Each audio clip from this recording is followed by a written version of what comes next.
Assalamualaikum warahmatullahi wabarakatuh. Perkenalkan, nama saya Putri Maharani dengan NPM 022725111018. Saya dari kelas 2F Akuntansi.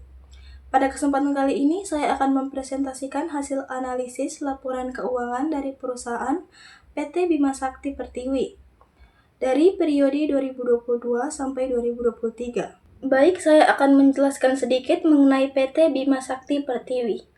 PT Bima Sakti Pertiwi didirikan di Riau sebagai perusahaan pengembangan properti yang berfokus di Kota Pekanbaru. Perusahaan ini didirikan pada tahun 1980 tetapi mulai beroperasi secara komersial pada tahun 2003. Kantor pusat berada di Jalan Jenderal Sudirman 123, Pekanbaru, Riau. Salah satu proyek unggulan mereka adalah Mall Pekanbaru, pusat perbelanjaan satu atap yang terhubung dengan Grand Jatra Hotel Pekanbaru. Di sini saya akan menampilkan laporan posisi keuangan PT Bima Sakti Pertiwi pada tanggal 31 Desember 2023. Di sini ada aset, ada liabilitas, dan ekuitas. Selanjutnya ada laporan laba rugi dan penghasilan komprehensif lain PT Bima Sakti Pertiwi untuk tahun yang berakhir pada tanggal 31 Desember 2023. Yang pertama, rasio likuiditas. Rumus dari rasio likuiditas yaitu aktiva lancar dibagi dengan utang lancar.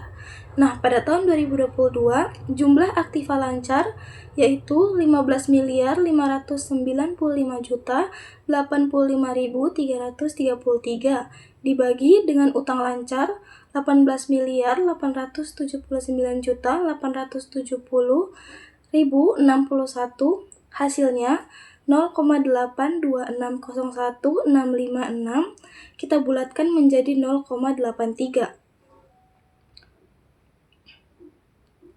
Nah, untuk tahun 2023, jumlah aktiva lancar itu 13.321.782.429, kita bagi dengan utang lancar 19.401.233.986, hasilnya 0,6831251. Kita bulatkan menjadi 0,68.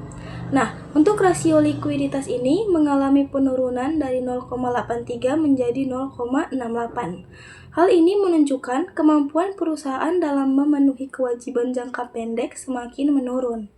Yang kedua, ada rasio aktivitas. Rumus dari rasio aktivitas yaitu piutang dibagi dengan penjualan. Nah, pada tahun 2022, jumlah piutang 4.247.106.697 dibagi dengan penjualan 54.825.067.000. Hasilnya 0,077466651. Kita bulatkan menjadi 0,077. Pada tahun 2023, jumlah piutang 2.105.672.099, kita bagi dengan penjualan 51.476.967.511. Hasilnya 0,04090513, kita bulatkan menjadi 0,041. Di sini kita bisa lihat rasio aktivitas mengalami penurunan cukup signifikan. Hal ini menunjukkan bahwa pengelolaan piutang terhadap penjualan semakin kurang efisien. Penurunan ini bisa terjadi karena perusahaan lebih lambat dalam menagih piutang atau terjadi penurunan piutang yang tidak sebanding dengan penjualan. Yang ketiga ada rasio solvabilitas. Rumus dari rasio solvabilitas yaitu total utang dibagi dengan total aset. Pada tahun 2022, total utang 159.757.5.714 dibagi dengan total aset 582.535.037.552, hasilnya 0,27423033. Kita bulatkan menjadi 0,27. Untuk tahun 2023, total utang 159.410.883.598 dibagi dengan total aset 582.636.888.840. Hasilnya 0,27360245 kita bulatkan menjadi 0,27. Di sini kita bisa mengetahui bahwa rasio solvabilitas cenderung stabil di angka 0,27. Artinya, proporsi utang terhadap total aset tidak mengalami perubahan signifikan.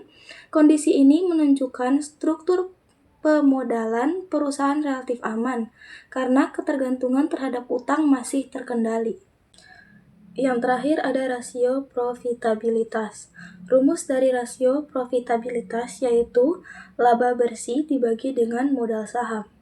Nah, pada tahun 2022, kita tidak mendapatkan laba bersih, tapi kita mendapatkan rugi bersih. Jadi, rugi bersih 3.204.647.893 dibagi dengan modal saham 196.575.202.742. Hasilnya minus 0,0163027. Kita bulatkan menjadi min 0,016. Pada tahun 2023, laba bersih 427.395.581 dibagi dengan modal saham 196.575.202.742. Hasilnya 0,0021742. Kita bulatkan menjadi 0,0022. Di sini kita mengetahui bahwa rasio profitabilitas mengalami peningkatan dari negatif menjadi positif. Pada tahun 2022, perusahaan mengalami kerugian, namun di tahun 2023 sudah mulai memperoleh laba meskipun masih sangat kecil. Hal ini menunjukkan adanya perbaikan kinerja keuangan, walaupun profitabilitas perusahaan masih tergolong rendah.